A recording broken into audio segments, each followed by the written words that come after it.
നാട്ടിലാണ്. ഒരാഴ്ച പിണക്കത്തിലായിരുന്നു.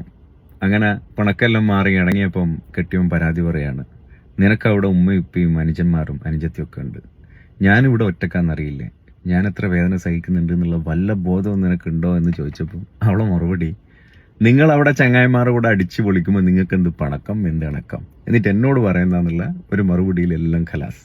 പക്ഷെ ഇതിലൊരു സത്യമുണ്ട്.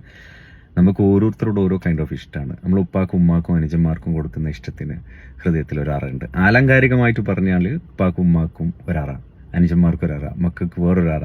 പക്ഷേ നമ്മളെ പ്രിയതമക്ക് അല്ലെങ്കിൽ പ്രിയതമന് കൊടുക്കുന്ന സ്നേഹത്തിൻ്റെ അറക്കൊരു സ്പെഷ്യാലിറ്റി ഉണ്ട്. പ്രിയതമയോട് നമ്മൾ പിണങ്ങിക്കഴിഞ്ഞാൽ ഉപ്പയും ഉമ്മയും സഹോദരങ്ങളും മാത്രമല്ല, ഈ ദുനിയാവ് ഒട്ടാകെ നമ്മളെ കൂടെ ഉണ്ട് എന്ന് പറഞ്ഞു കഴിഞ്ഞാലും നമുക്ക് ഒരുതരം ശൂന്യതയായിരിക്കും അനുഭവിക്കുക. ഈ സത്യം പിണങ്ങുമ്പോൾ രണ്ടുപേർക്കും അറിയാം. എന്നാലും പരസ്പരം പരാതി പറഞ്ഞങ്ങ് അഡ്ജസ്റ്റ് ചെയ്യും. സത്യമല്ലേ? നാട്ടിലാണ്